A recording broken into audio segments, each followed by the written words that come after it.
The battlefield stretched endlessly before me, a wasteland of ash and shattered stone beneath a sky choked with violet storm clouds. The air reeked of burnt ozone and blood. Alien blood, mostly, though some of it was ours. The DeathWorlders had made sure of that. They came from a planet so hostile that even their bacteria could kill a man in minutes. Their soldiers were monsters, towering beasts with claws like scythes and armor tougher than tank plating. They were the apex predators of their galaxy, and they had come to claim ours. And yet, amidst the chaos and despair, there he stood, Sergeant Cain. A single man, clad in battered combat armor smeared with soot and alien ichor, gripping a shotgun that looked as ancient as humanity's first wars. He was alone now. The rest of his unit had been wiped out hours ago. The DeathWorlders didn't take prisoners. They didn't need to. They consumed everything in their path, leaving only silence in their wake. I don't know why Cain stayed behind when the retreat order came through. Maybe he didn't hear it over the roar of gunfire and the guttural howls of the enemy. Maybe he didn't care. All I know is that when the last transport lifted off, leaving the surface of Epsilon 7 to its doom, Cain was still down there, standing between the DeathWorlders horde and what was left of our forward command post. The first wave hit him like a tidal surge, dozens of them charging all at once, their massive forms blotting out what little light remained. I thought it was over right then. No one could survive that kind of onslaught, not even Cain. But then I saw it. The flash of his shotgun's muzzle, bright as a supernova against the gloom. The sound followed a split second later, a deafening boom that echoed across the battlefield like a thunderclap. One shot, one kill. That was Cain's way. He didn't spray and pray like some green recruit. Every pull of the trigger was deliberate, precise. The first DeathWorlder went down hard, its chest cavity obliterated by the blast. The second fell before it could even register its comrade's demise. By the time the third reached him, Cain had already pumped another shell into the chamber. They kept coming. Dozens turned into hundreds, but Cain didn't falter. He moved like a machine, his shotgun an extension of his will. Each shot was a symphony of destruction. Boom, pump, boom, pump, boom, pump. The ground around him became a charnel pit of alien corpses, their black blood pooling at his feet. I watched from orbit, my hands trembling as I gripped the edge of the console. The other officers in the command center were silent, their eyes glued to the live feed from Cain's helmet cam. None of us could believe what we were seeing. One man, just one, holding back an entire army with nothing but grit and a weapon that should have been obsolete centuries ago. The DeathWorlders weren't mindless beasts. They were cunning predators who adapted quickly to any threat. When brute force failed to overwhelm Cain, they tried flanking maneuvers and ambushes. It didn't matter. He seemed to anticipate their every move as if he could read their thoughts. When they came at him from all sides, he spun in place like a whirlwind of death, his shotgun barking out defiance with every turn. At one point, his ammo must have run low because he switched to scavenging shells from fallen comrades' gear, or maybe even from the corpses of his enemies. It was hard to tell through the haze of smoke and gore. All I know is that he never stopped firing. Hours passed like this, or maybe it was only minutes. Time lost all meaning as we watched Cain's impossible stand unfold before us. The DeathWorlders began to hesitate, a flicker of uncertainty in their otherwise relentless advance. They had never encountered anything like this before, prey that refused to die. And then it happened, the moment that would be etched into human history forever. Cain roared something into his comms, his voice hoarse but filled with unyielding defiance, and charged straight into the heart of their formation. His shotgun thundered with every step as he carved a path through their ranks, leaving nothing but carnage in his wake. For a brief moment, I thought we had lost him, that he had finally been overwhelmed by sheer numbers. But then I saw it, a figure emerging from the smoke and fire, limping but unbroken. It was Cain, and behind him, nothing but silence where once there had been an unstoppable horde. Humanity would win this war, not because we were stronger or faster or more advanced than our enemies, but because we had men like Sergeant Cain, stubborn bastards who refused to back down no matter how impossible the odds might seem. That day on Epsilon 7 wasn't just a victory for mankind. It was proof that even against monsters bred in hell itself, humanity would always find a way to fight back. And sometimes all it took was one man and a shotgun full of shells. Cain didn't stop moving. The man was a force of nature, a storm wrapped in flesh and armor.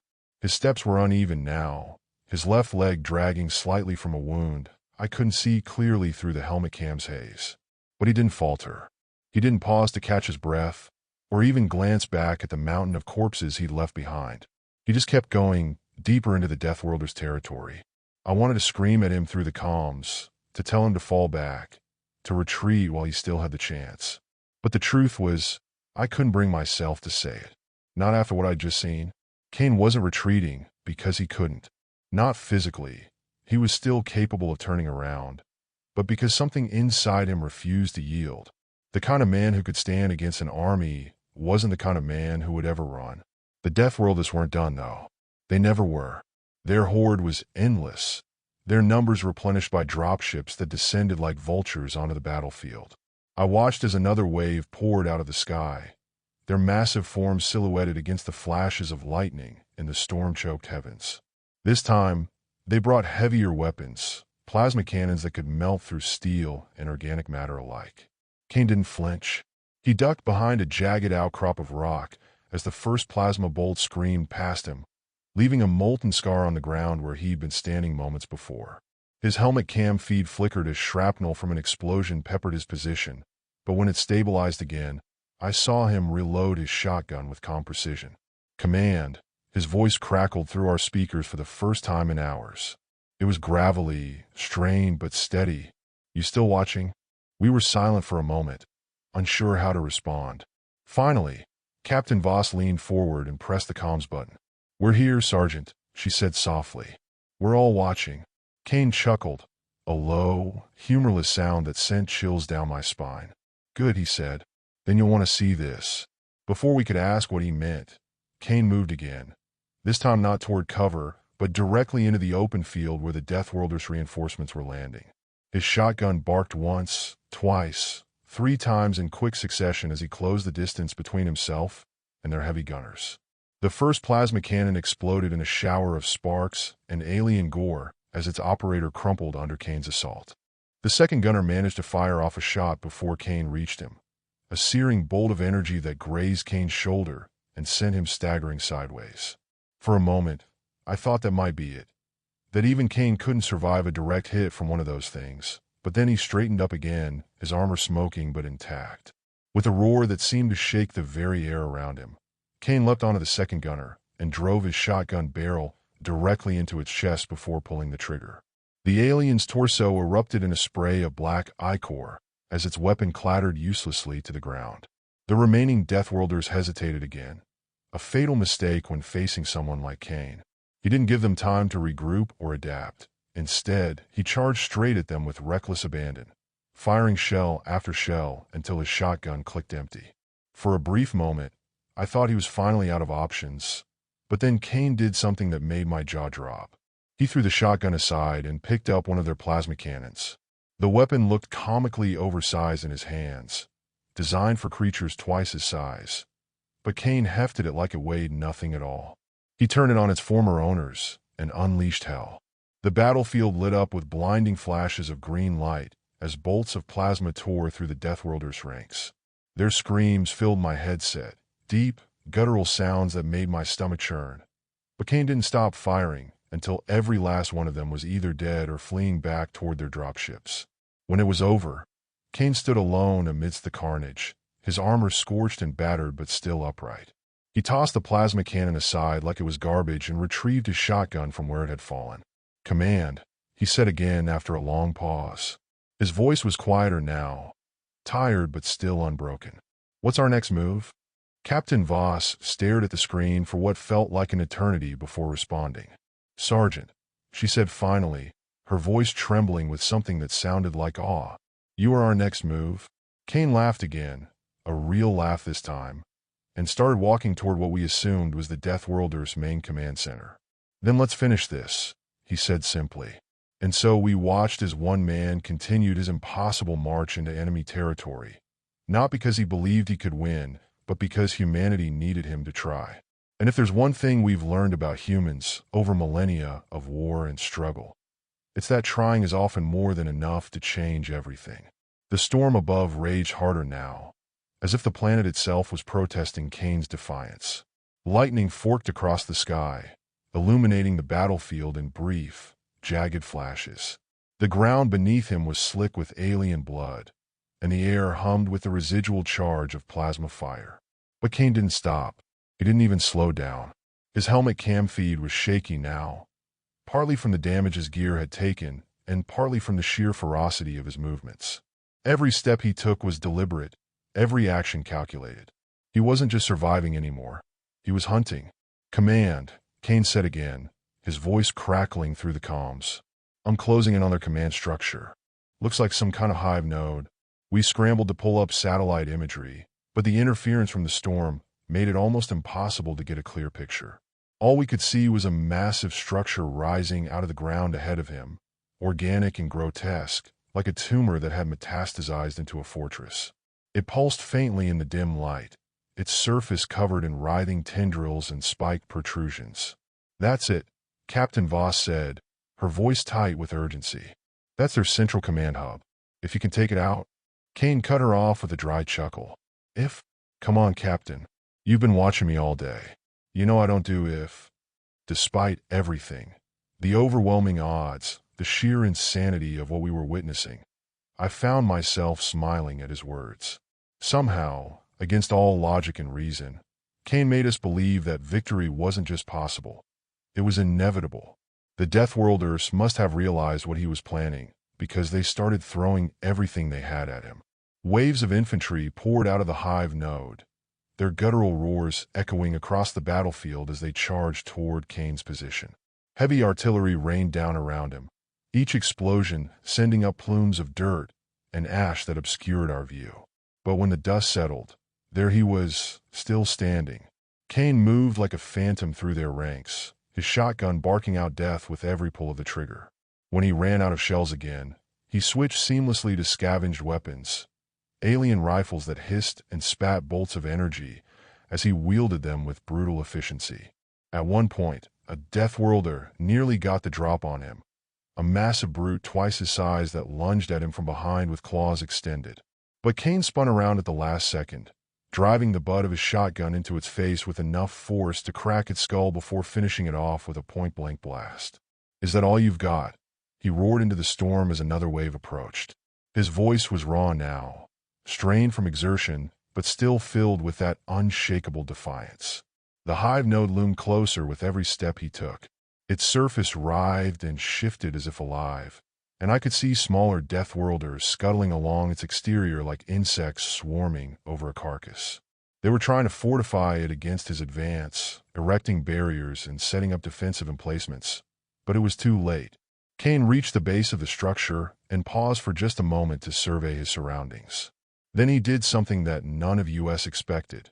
He pulled a satchel charge from his belt, a relic from an earlier era of warfare, and began climbing. The tendrils covering the Hive node lashed out at him as he ascended, trying to knock him loose or drag him down. But Cain was relentless. He climbed higher and higher, using every ounce of strength he had left to haul himself up toward what looked like an exposed nerve cluster near the top. Sergeant, Captain Voss said urgently through the comms. You don't have to do this alone. We can send reinforcements. There's no time. Cain interrupted, his voice calm despite everything. This ends now. When he reached the nerve cluster, he planted the satchel charge against its pulsating surface and armed it with a timer set for 30 seconds. Then he turned and looked directly into his helmet cam for what felt like an eternity. If I don't make it back, he said quietly, tell my family. Tell them I did this for them. Before any of us could respond, Cain leapt from the Hive node, plunging through open air as explosions rippled across its surface behind him. For one heart-stopping moment, I thought we'd lost him, that even Cain couldn't survive a fall like that. But then his helmet cam stabilized again as he hit the ground hard but alive. The Hive node erupted in a blinding flash of light and fire as the satchel charge detonated, sending chunks of organic matter flying in all directions. The DeathWorlders surrounded screamed in agony as their command structure collapsed in on itself, taking most of their remaining forces with it. When the dust finally settled, Cain was still there, battered, bloodied, but alive. "Command," he said after a long pause, his voice barely more than a whisper now. "Mission accomplished." The room erupted into cheers as we realized what had just happened. One man, just one, had turned the tide of an entire war. Cain didn't wait for our congratulations or accolades. Instead, he began limping back toward friendly territory without another word. Because that's who he was. Not a hero looking for glory, but a soldier doing what needed to be done so that humanity could live another day. And live we would. Because Sergeant Cain had shown us all that no matter how dark things got, or how impossible the odds seemed, humanity would always find a way to fight back. And sometimes all it took was one man and an unbreakable will to remind us why we deserve to win. The silence after the explosion was deafening. The Hive node, once a towering monstrosity that pulsed with alien life, was now a smoldering crater. The DeathWorlders' forces were in disarray, their coordination shattered without the central intelligence that had guided them. From orbit, we could see their formations breaking apart, their once relentless advance faltering as panic rippled through their ranks. But Cain wasn't done. He moved like a ghost through the battlefield, his limp more pronounced now, but his resolve unshaken. The shotgun was back in his hands, his old battered companion, and he used it to dispatch any stragglers foolish enough to cross his path. The DeathWorlders were running now, retreating toward their remaining dropships in a desperate bid to escape. For the first time in this war, they were afraid. "Sergeant Cain," Captain Voss said over the comms, her voice filled with equal parts relief and awe. "You've done it. The Hive node is down, and their forces are retreating. We're sending an evac. Just hold your position." But Cain didn't respond. He kept moving, his helmet cam feed showing us glimpses of the devastation he'd wrought. Piles of alien corpses, shattered weapons, and the blackened remains of the Hive node still smoldering in the distance. He wasn't heading toward the evac point. He was heading deeper into enemy territory. "Cain," Voss shouted, her tone sharp now. "What are you doing? You've already won. Get to the evac point before." "They're not finished," Cain interrupted, his voice low but steady. "This isn't all of them." "What are you talking about?" Voss demanded. "Their command structure is gone. Their forces are scattering." Cain stopped for a moment, leaning heavily against a jagged piece of debris as he caught his breath. When he spoke again, there was an edge to his voice, a grim determination that sent chills down my spine. "You think that Hive node was their only command center?" he asked. "That was just one piece of the puzzle. There's more out there, bigger ones, stronger ones." We all froze at his words. Could he be right? The DeathWorlders had always seemed too coordinated, too calculated in their attacks for it all to hinge on a single structure. If there were more Hive nodes out there. "I can't stop now," Cain continued before any of us could argue. "If I do, they'll regroup. They'll come back stronger than ever. You know it as well as I do." "Cain," Voss said softly, her voice trembling with emotion. "You've done enough. No one would blame you if you came back now." He chuckled, a dry, exhausted sound that carried no humor. "It's not about blame, Captain," he said quietly. "It's about finishing what I started." And with that, he started walking again. The feed from his helmet cam grew shakier as he pushed himself further and further beyond what any human should have been capable of enduring. His armor was cracked and scorched, his movements slow and labored, but he didn't stop. He scavenged ammunition from fallen soldiers, both human and alien, and used it to reload his shotgun as he pressed on toward whatever lay ahead. We tried to track him from orbit, but the storm made it almost impossible to get a clear picture of where he was going. All we could do was watch through his helmet cam as he navigated the desolate wasteland, following some unseen trail that only he could perceive. Hours passed like this, agonizing hours during which we could do nothing but pray that Cain would somehow survive whatever madness had driven him to keep fighting.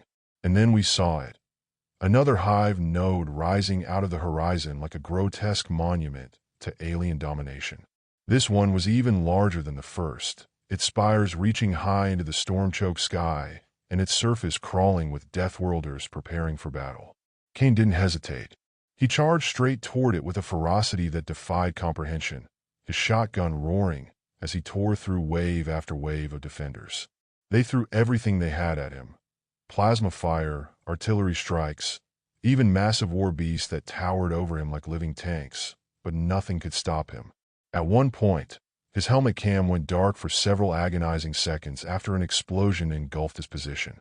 We thought we'd lost him for good, until the feed came back online to show him staggering out of the smoke with his shotgun still in hand. "Command," he said hoarsely as he approached the base of the second Hive node. "I'm going to need another satchel charge." "Cain," Voss said desperately, her voice breaking now. "Please, just come back." But Cain didn't answer this time.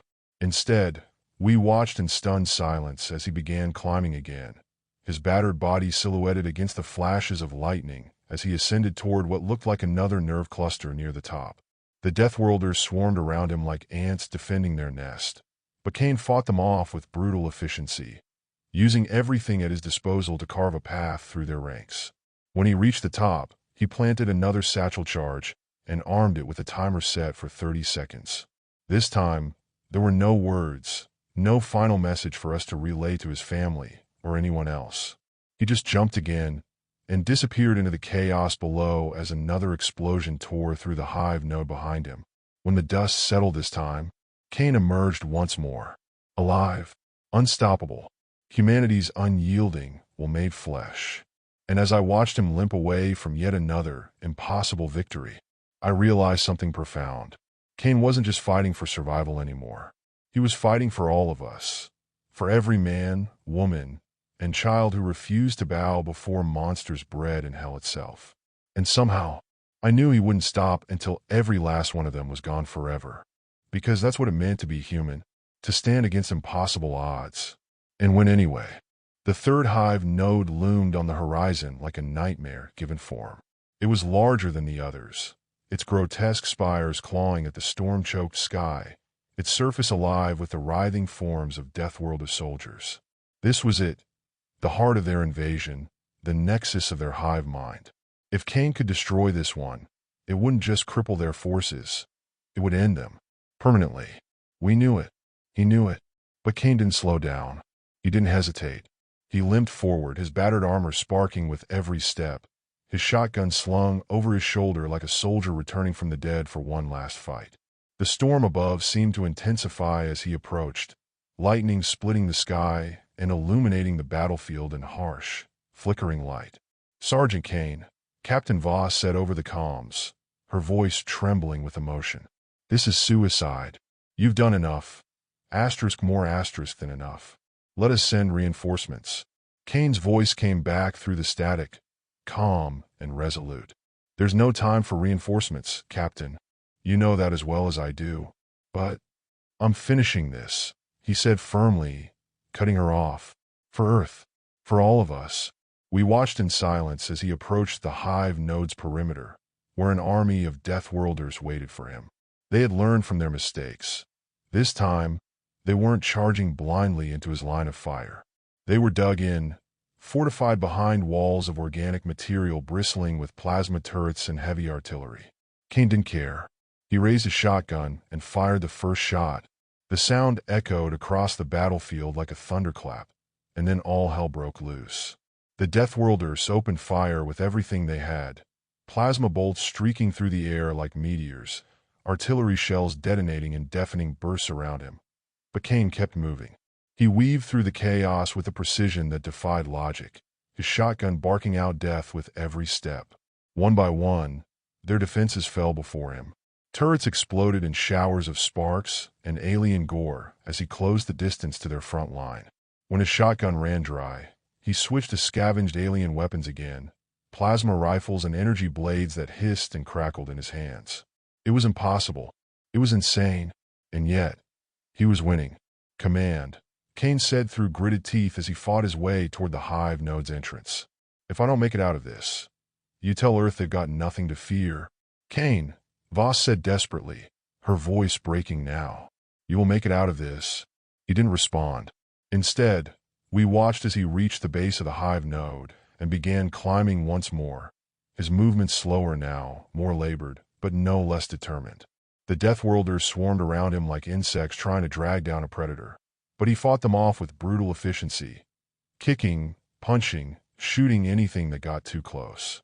When he reached the top, we saw what he had been fighting toward, a massive nerve cluster, pulsating with sickly light at the very heart of the structure. This wasn't just a command node, it was their central brain, their everything. Cain planted his final satchel charge against it and armed it with a timer set for 20 seconds. "Command," he said quietly as he turned back toward his helmet cam one last time. His face was bloodied and bruised beneath his cracked visor, but his eyes burned with unyielding determination. "Tell my family I love them," he said softly. "And tell humanity, we always win in the end." Before anyone could respond, Cain leapt from the Hive node, plunging through open air as explosions rippled across its surface behind him. This time, there was no doubt about what we were seeing: total annihilation. The Hive node disintegrated in a blinding flash of light and fire that consumed everything within miles, including most of the remaining DeathWorlder forces on the planet's surface. For several agonizing seconds after the explosion faded away, there was only silence, and then movement. Cain's helmet cam flickered back online to show him lying on his back amidst smoldering wreckage, battered, broken, but alive. "Command," he rasped weakly into his comms as he struggled to sit up. "Mission accomplished." The room erupted into cheers as we realized what had just happened. One man, just one, had ended an entire war by sheer force of will. Within hours of Cain's victory on Epsilon 7, reports began flooding in from across human space. DeathWorlder forces everywhere were retreating or collapsing outright without their central command structure to guide them. The invasion was over. Humanity had won. And Cain? He lived to see it happen. He returned to Earth a hero, not because he wanted glory or recognition, but because humanity needed someone to remind them what we were capable of when pushed to our limits. In time, stories would be told about Sergeant Cain, the man who stood alone against an army and won. Statues would be built in his honor. Children would learn his name in school. Songs would be written about his impossible stand on Epsilon 7. But Cain himself never cared about any of that. For him, it was always about one thing: proving that no matter how dark things got or how impossible the odds seemed, humanity always wins in the end.